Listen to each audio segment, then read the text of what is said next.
राधे राधे। जय श्री कृष्णा। मेरे प्यारे साथियों, मैं विश्वेंद्र पोद्दार आप सभी का आपके अपने यूट्यूब चैनल BS पॉलिटी के ट्रैक में हार्दिक स्वागत करता हूं। मेरे प्यारे साथियों, इंडियन हिस्ट्री के अंतर्गत जो हमारी क्लासेस चल रही हैं मिशन सरकारी नौकरी,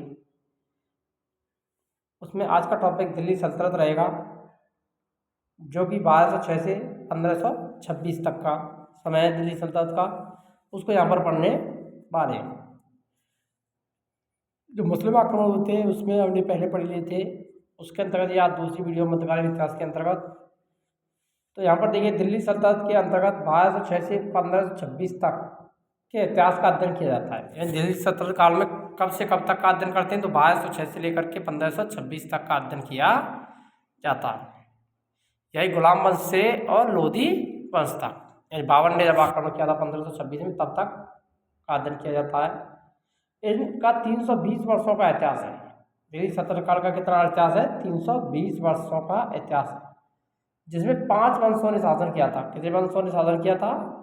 5 वंश, जिनमें आप गुलाम वंश, खिलजी वंश, तुगलक वंश, सैयद वंश और लोधी वंश, ये पांचों वंश हैं। इनको आप याद कर सकते हैं ट्रिक से।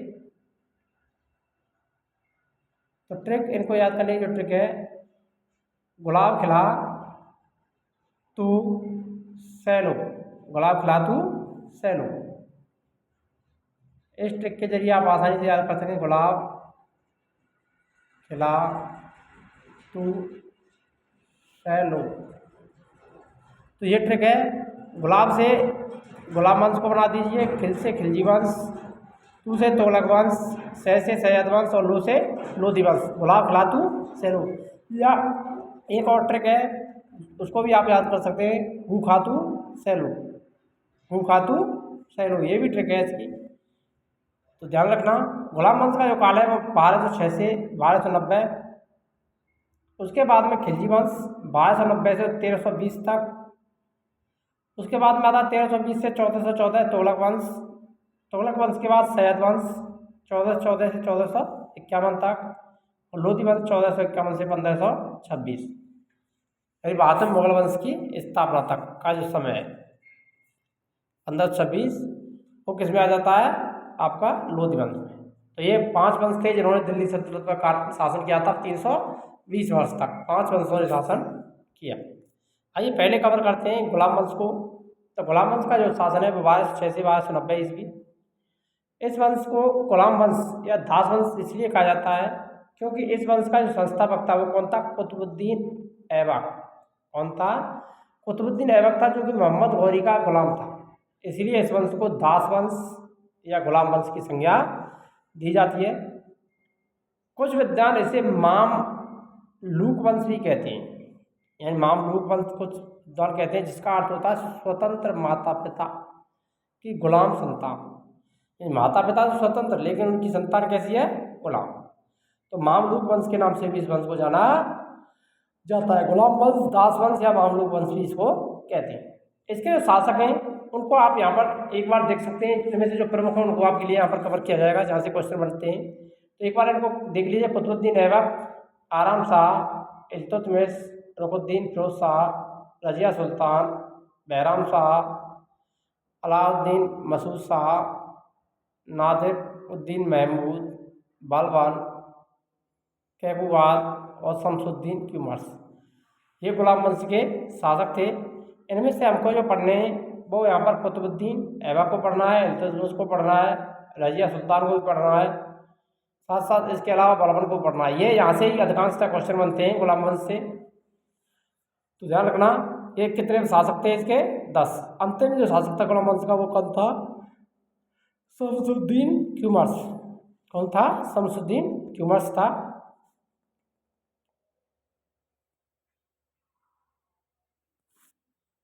तो आइए आगे बढ़ते हैं।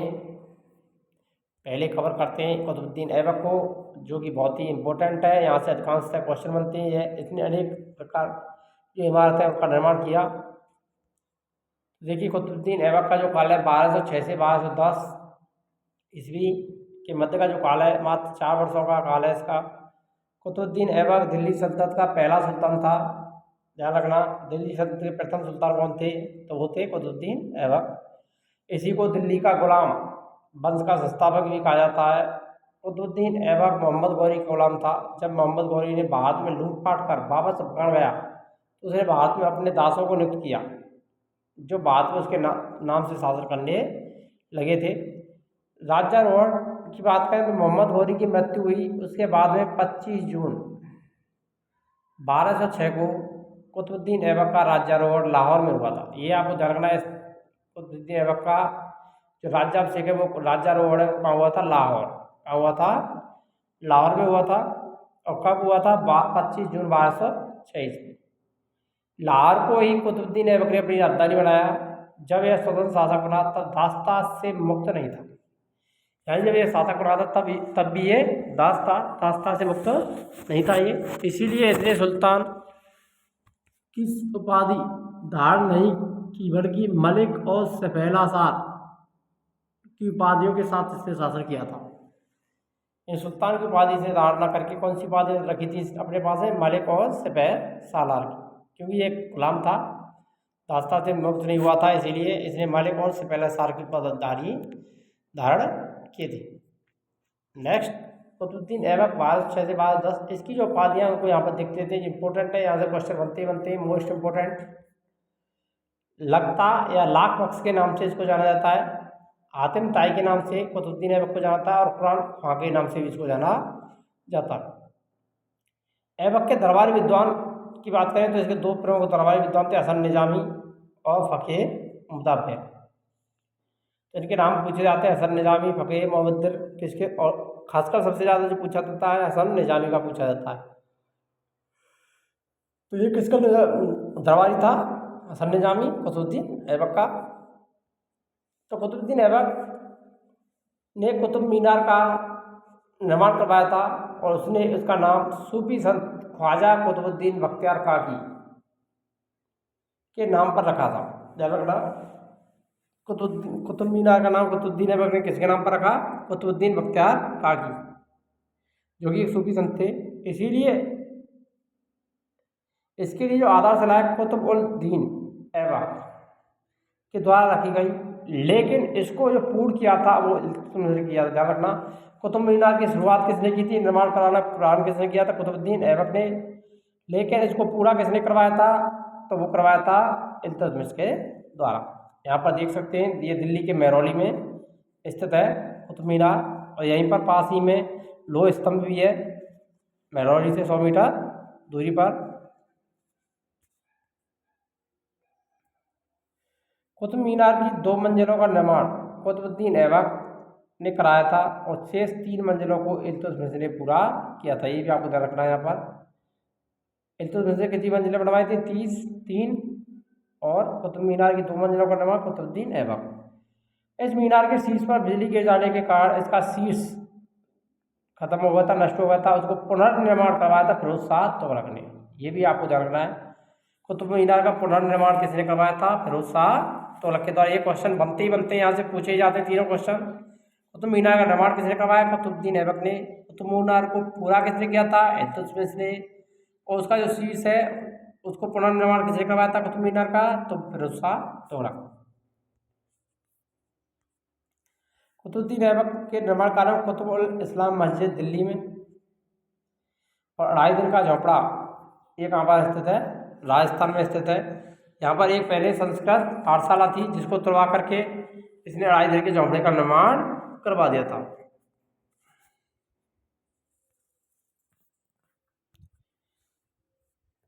बारह 10 ईस्वी में लाहौर में चौगान खेलते समय, चौगान एक तरह का पोलो का खेल होता है, पोलो कह सकते हैं। खेलते समय घोड़े से गिर जाने के कारण कुतुबुद्दीन ऐबक की मृत्यु हुई, और कब हुई थी? 1210 से पूछा जाता है कि वह कौन सा दिल्ली सल्तनत का सुल्तान था जिसकी मृत्यु घोड़े से गिर करके हुई थी चौगान खेलते समय? तो वो था कुतुबुद्दीन ऐबक। कुतुबुद्दीन ऐबक की मृत्यु के बाद उसका पुत्र आराम शाह को लाहौर की गद्दी पर बैठाया गया, तो जो कि एक अयोग्य शासक था। इसने केवल 8 महीने तक शासन किया। कितने महीने शासन किया था इसने? 8 महीने। और 1211 ईस्वी में इल्तुतमिश ने इसे हटाकर खुद शासक बन गया। तो कौन बन गया था शासक? इल्तुतमिश। अब पढ़ेंगे इल्तुतमिश को। तो इल्तुतमिश 1211 से 1236 तक इसने शासन किया था। आराम शाह को गद्दी से हटाने के बाद इल्तुतमिश अगला शासक बना। ये कुतुबुद्दीन ऐबक का दामाद और गुलाम था, ये याद ध्यान रखना है। ये कुतुबुद्दीन ऐबक का दामाद भी था और उसका गुलाम भी था, जो कि कुतुबुद्दीन ऐबक के समय बदायूं का सूबेदार था। ध्यान रखना, मोस्ट इंपोर्टेंट। ये काका सूबेदार था इल्तुतमिश, तो बदायूं पूछा जाता है। कुतुबुद्दीन के समय इल्तुतमिश कहाँ का सूबेदार था, तो वो था बदायूं का सूबेदार। यदि आप चैनल पर नए हैं तो चैनल को सब्सक्राइब करें और वीडियो को लाइक करना ना भूलें। तो ये आगे देखिए, इल्तुतमिश ने दिल्ली को अपनी राजधानी बनाया। ध्यान रखना, कुतुबुद्दीन ऐबक ने राजधानी किसे बनाया था, लाहौर को, लेकिन इल्तुतमिश ने अपनी राजधानी चेंज करके कहाँ बना दी, दिल्ली। कौन सी बना दी थी, दिल्ली। इसको आप फोकस करना है। तो कुतुबुद्दीन ऐबक की राजधानी लाहौर, इल्तुतमिश की राजधानी कहाँ पर चेंज की थी उसने, दिल्ली में। इल्तुतमिश ने बगदाद के खलीफा से सुल्तान की उपाधि धारण की, इसीलिए दिल्ली सल्तनत का वास्तविक संस्थापक माना जाता है। तो ध्यान रखना, दिल्ली सल्तनत का वास्तविक संस्थापक कौन था, तो वो था इल्तुतमिश, क्योंकि इसने जो खलीफा था उससे, बगदाद के खलीफा से सुल्तान की उपाधि धारण की थी। मंगोल आक्रमणकारी चंगेज खान ने जलालुद्दीन मागवर्णी पर आक्रमण किया था। तब जलालुद्दीन मागवर्णी ने इल्तुतमिश से शरण मांगी, तो इसने शरण देने से मना कर दिया और चंगेज खान के आक्रमण से अपनी रक्षा की थी। तो इसने मागवर्णी को, जलालुद्दीन मागवर्णी को इल्तुतमिश से शरण नहीं दी थी, जिससे चंगेज खान से इसने अपनी आक्रमण से रक्षा करी थी दिल्ली सल्तनत की। इसने सल्तनत काल के 3 महत्वपूर्ण अंग, एकता, सेना और मुद्रा प्रणाली, ये मोस्ट है, एकता, सेना और मुद्रा प्रणाली का गठन किया। एकता प्रणाली की बात करें तो ये क्या था, धन के स्थान पर वेतन के रूप में भूमि प्रदान करना। यानी इसने क्या किया था, धन यानी पैसा नहीं दिया जाता, उसके बदले में भूमि या जागीर उनको प्रदान कर दी जाती थी। सेना, इल्तुतमिश ने 40 तुर्क सरदारों का एक सलाहकार परिषद बनाई, जैसे तुर्कान चहलगानी, क्या कहते हैं उसको, तुर्कान चहलगानी, या दल चालीसा के नाम से इतिहास में जाना जाता है। मोस्ट इंपोर्टेंट है, दल चालीसा कह सकते हैं या तुर्कान चहलगानी की स्थापना किसने की थी, इल्तुतमिश ने। इल्तुतमिश द्वारा प्रचलित सिक्के, टका, ये चांदी का सिक्का था, और जीतल तांबे का सिक्का, इनमें 1:48 का अनुपात था। टका और जीतल में कितना अनुपात था, 1:48। इल्तुतमिश की प्रमुख विजय, 1215 में तराइन के तृतीय युद्ध में ताजुद्दीन एलदोज को इसने परास्त किया था। ध्यान रखना, तराइन का तृतीय युद्ध को हुआ 1215 में। तो इल्तुतमिश ने ताजुद्दीन एलदोज को पराजित किया था। 1217 में मंसूरा के युद्ध में नासिरुद्दीन कुवाचा को इसने परास्त किया। 1226 में बंगाल विजय की और यहाँ के शासक गयासुद्दीन को पराजित किया था। 1227 ईस्वी में सिंध और मुल्तान विजय, नासिरुद्दीन कुवाचा को फिर से इसने पराजित किया था। 1226 से 1231 तक राजपूतों पर इसने विजय प्राप्त की और 1235 पंजाब के खोखरों पर इसने विजय प्राप्त की थी। तो ये प्रमुख विजय थी इल्तुतमिश की, जो इसने युद्ध जीते थे।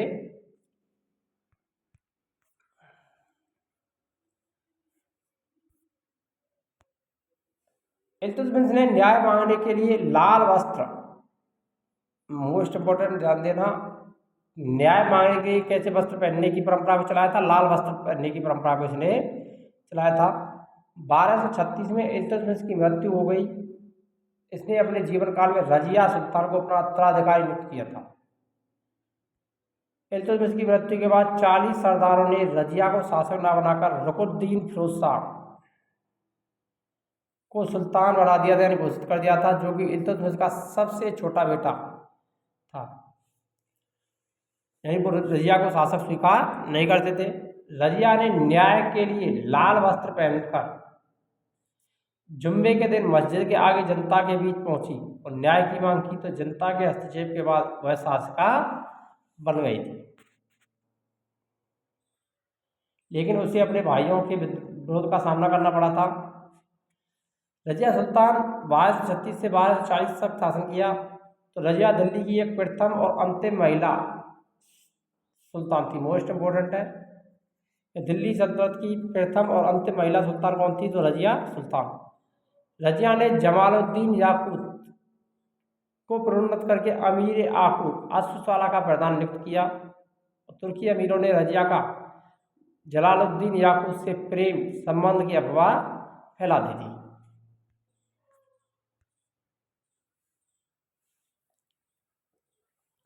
रजिया तबर हिंद के सूबेदार अल्तुनिया से पराजित हुई और अंततः दोनों ने विवाह कर लिया था। तो अल्तुनिया से रजिया ने विवाह कर लिया था। 1240 में कैथल के निकट रजिया और अल्तुनिया की हत्या कर दी गई। तो ध्यान रखना, रजिया सुल्तान ने किससे विवाह किया था? तबर हिंद के सूबेदार अल्तुनिया से विवाह किया था। और इनकी मृत्यु 1240 में कहाँ पर हुई थी? कैथल।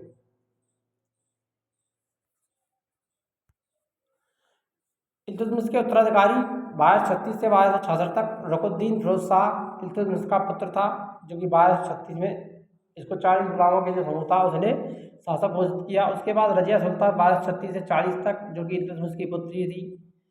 रजिया के बाद बहराम शाह 1240 से 1242 तक इल्तुतमिश का पुत्र। अलाउद्दीन मसूद शाह 1242 से 40 तक रुकनुद्दीन फिरोज शाह का पुत्र था। नासिरुद्दीन महमूद शाह इल्तुतमिश का पौत्र था 1240 से 1266।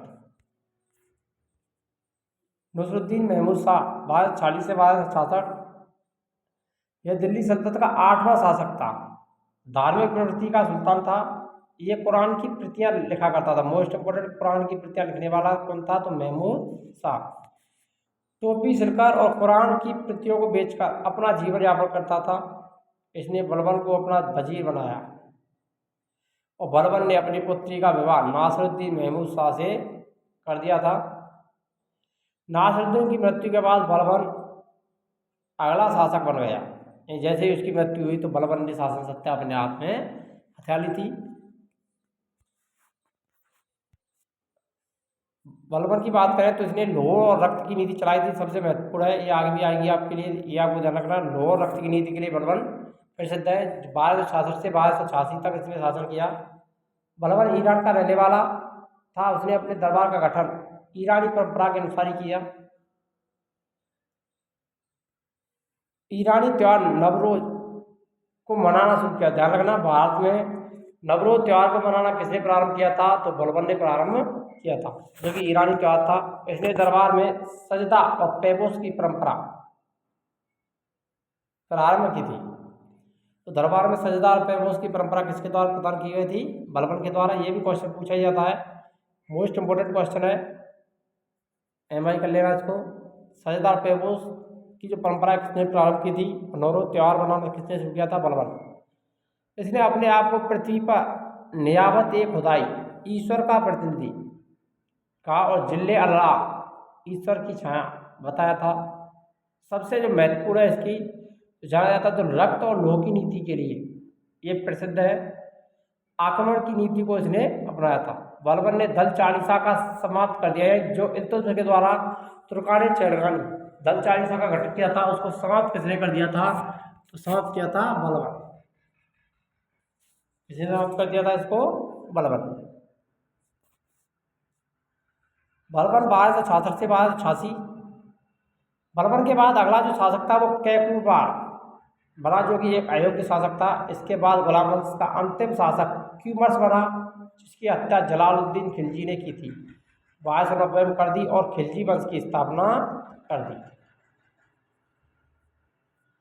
तो क्यूमर्स की हत्या करके जलालुद्दीन खिलजी ने खिलजी वंश की स्थापना की थी। तो खिलजी वंश को हम नेक्स्ट वीडियो में पढ़ेंगे। तो आइए यहाँ पर प्रीवियस ईयर एग्जाम के जो क्वेश्चन है उनको कवर कर लेते हैं। बाद में गुलाम वंश का संस्थापक कौन था? RRB 2004, 16 SSC 2015, UPCS 2016। Qutubuddin Aibak, Iltutmish, Kaikubad, आराम शाह।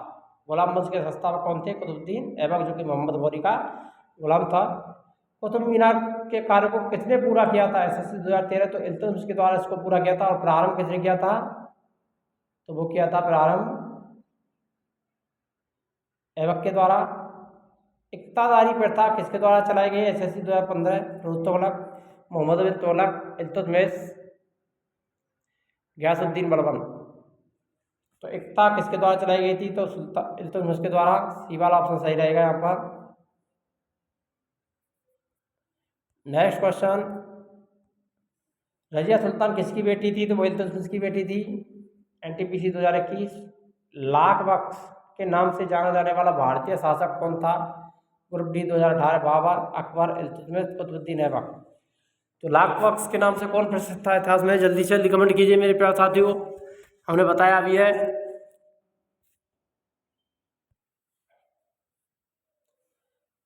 तो लाख बख्श के नाम से कौन जाना जाता था? कुतुबुद्दीन ऐबक को जाना जाता था। सी वाला ऑप्शन राइट रहेगा। उन्हें वह दिल्ली का सुल्तान कौन था जिसकी मृत्यु चौगान यानी पोलो खेलते समय हुई थी? तो कुतुबुद्दीन ऐबक। ये वाला ऑप्शन राइट रहेगा। गुलाम वंश के आरंभिक शासकों का निम्न में से कौन सा सही अनुक्रम है? कुतुबुद्दीन ऐबक, इल्तुतमिश, रजिया सुल्तान, आराम शाह। सबसे पहले कुतुबुद्दीन ऐबक, उसके बाद में आराम शाह, इल्तुतमिश और रजिया सुल्तान। तो यहाँ पर बी वाला ऑप्शन है वो राइट हो जाएगा। 2.5 दिन का झोपड़ा मस्जिद अजमेर का निर्माण किसके द्वारा करवाया? एसएससी 2018, इल्तुतमिश ने, कुतुबुद्दीन ऐबक ने, लबन ने, फिरोज शाह मेहता ने। 2.5 दिन का झोपड़ा किसने बनवाया था? कुतुबुद्दीन ऐबक। बी वाला ऑप्शन राइट हो जाएगा। और वीडियो अच्छी लगी तो वीडियो को लाइक करें, शेयर करें और कमेंट करें। और चैनल पर नए तो चैनल को सब्सक्राइब करना ना भूलें। यहाँ पर आपकी सारी की सारी क्लासेज इंडियन हिस्ट्री की कंप्लीट होने वाली हैं, तो यहाँ पर चलेंगे। इसके बाद में हम ज्योग्राफी की क्लासेज भी रेगुलरली आपके लिए देने वाले हैं। तो मिलते हैं नेक्स्ट वीडियो में, तब तक के लिए जय हिंद, राधे राधे, जय श्री कृष्ण।